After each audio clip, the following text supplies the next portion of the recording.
If Bobby Orr is the greatest defenseman in NHL history, then who was Bobby Orr's idol?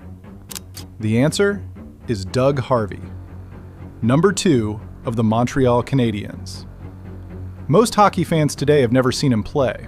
Almost no footage exists. Yet every legend who faced him or played beside him says the same thing. They do not say he was great. They say he was the greatest. No exceptions. Today, the people who were actually there will explain exactly why Doug Harvey was the most terrifying force ever to set foot on an NHL rink. Doug Harvey was born in Montreal, Canada in 1924. He spent the majority of his career with the Montreal Canadiens from 1947 to 1961. He was not the fastest skater. He was not the most physically intimidating. But he did something no defenseman before him had ever done at that level. He controlled the entire game from the blue line. 7 Norris Trophies as the NHL's best defenseman. 11 consecutive All-Star team selections. 6 Stanley Cup championships. Those numbers alone would be enough, but statistics never tell the full story with Harvey. He played in an era with almost no television coverage and very little recorded footage. So today, we rely on something more valuable than video. We rely on the words of the men who were actually on the ice with him.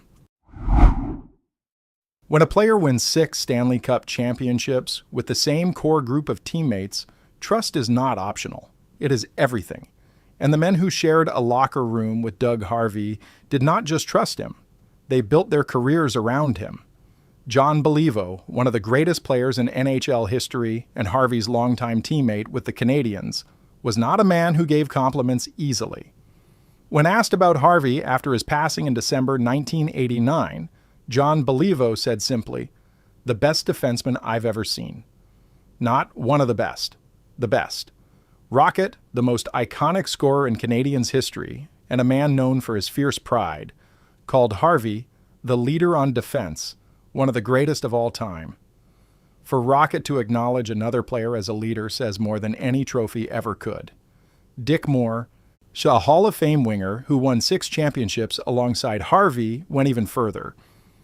Moore called him the greatest defenseman who ever played, and described him as a great leader who held the team together.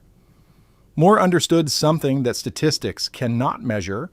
Harvey was the reason the locker room never fell apart under pressure. Then there is the story of Harry Howell, a defenseman who played alongside Harvey at the New York Rangers. Howell later made it into the Hockey Hall of Fame, and he credited Harvey directly, saying, "It was Doug who changed my hockey life by making me carry the puck more." Harvey saw potential in others that they could not see in themselves. Even Gump Worsley, the veteran goaltender who played behind Harvey, put it in the most honest way possible. "We busted our guts for him." That is not respect. That is devotion. And it came from men who had seen everything hockey had to offer. Great defensemen protect their zone. Elite defensemen read the play before it happens. But Doug Harvey did something rarer than both. He conducted the game like a composer conducting an orchestra, and the people closest to him recognized it immediately. Andy Bathgate was a Hall of Fame forward who played alongside Harvey at the New York Rangers. During their time together, Bathgate came within a single point of winning the NHL scoring title. He credited Harvey directly. "He told me to shoot more, and I did. Doug made the difference." A defenseman who could look at a forward and see exactly what that forward needed to unlock his best hockey. That is not a defensive skill. That is a complete understanding of the game. But perhaps the most revealing words came from Scotty Bowman. We're the most successful coach in NHL history with 9 Stanley Cup championships. Bowman coached Harvey late in his career and described him in terms that went far beyond hockey. He said Harvey was regarded by a lot of people as the greatest athlete that ever was born and grew up in Canada. He went further. He had a high IQ, a sports IQ better than most people would even think of. And then Bowman said something that reframes everything about how Harvey played. Doug played like the Russians. When he had the puck, the other 4 guys had to create opportunities. In the 1950s and 60s, that style of patient, possession-based hockey was revolutionary. Harvey was not just ahead of his opponents. He was ahead of his entire era. Teammates can be loyal, opponents cannot afford to be.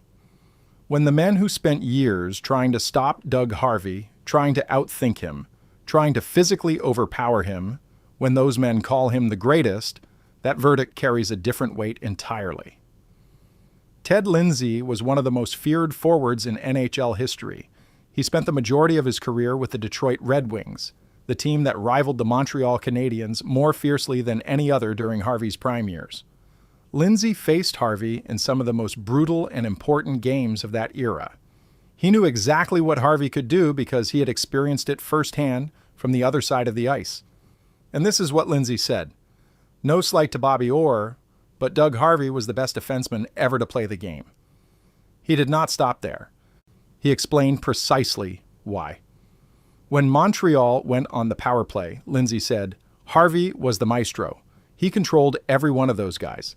He named them John Beliveau, Rocket, Henri Richard, the most dangerous offensive players of a generation. And Harvey controlled all of them from the blue line. Then there is Howie Meeker, a former Toronto Maple Leafs player who later became one of the most respected hockey broadcasters in Canada. Meeker described facing Harvey in a way that has never been forgotten. You always knew what was coming. You could see it happening, but you couldn't do anything about it. That is the definition of complete domination. Not speed, not size, pure inevitability. Compliments fade, records get broken, but when a governing body changes the rules of an entire sport because of one player, that is permanent. In the mid-1950s, the Montreal Canadiens' power play was not just effective, it was a crisis for the rest of the league. With Harvey orchestrating from the blue line, the unit featuring some of the most dangerous offensive players of the era would regularly score 2 or even 3 goals within a single 2-minute penalty. Opposing teams were not just losing games, they were losing hope. Before the 1956 season, the NHL made a change that had never been considered before. A penalized player would now be allowed to return to the ice early if the opposing team scored a goal during the power play. The rule existed for one reason: to limit what Harvey and his teammates were doing. Hockey historians refer to it informally as the Doug Harvey rule. The only team that voted against the change was Montreal, because they had no reason to want protection from themselves. Scotty Bowman later demonstrated just how timeless Harvey's value was. In the 1968 playoffs, Bowman deployed Harvey at age 43 for more than 40 minutes in a decisive Game 7. Harvey helped carry his team all the way to the Stanley Cup final. Some players peak early. Harvey simply never stopped. Some opinions carry more weight than others, and when the two verdicts come from a Hall of Fame coach who watched Harvey every single day and from the greatest point scorer in NHL history, those verdicts are as close to final as hockey gets. Toe Blake coached the Montreal Canadiens through 5 consecutive Stanley Cup championships from 1956 to 1960. He coached Hall of Fame players at every position. He understood elite hockey at a level very few people ever have.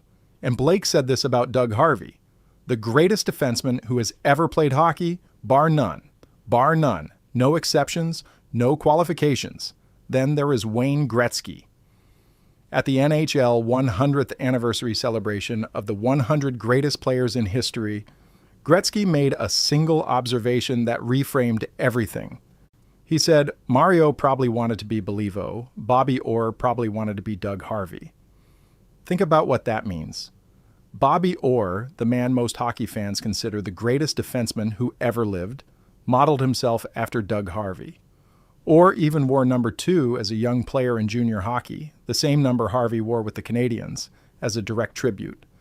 When the greatest wants to be like someone else, that someone else belongs in a category of his own. Doug Harvey is not talked about enough. The lack of footage made him easy to forget. A political dispute with the Montreal Canadiens ended his time there without the farewell a 6-time champion deserved. History moved on, and younger generations grew up without ever seeing his name. But the record does not lie. Toe Blake called him the greatest, bar none. Ted Lindsay placed him above Bobby Orr. Orr himself wore Harvey's number as a tribute, and the NHL changed its own rules because of what he did on the power play. No footage needed, no highlights required. When every person who was actually there tells the same story, that story is the truth. Doug Harvey was the most dominant defenseman who ever played the game.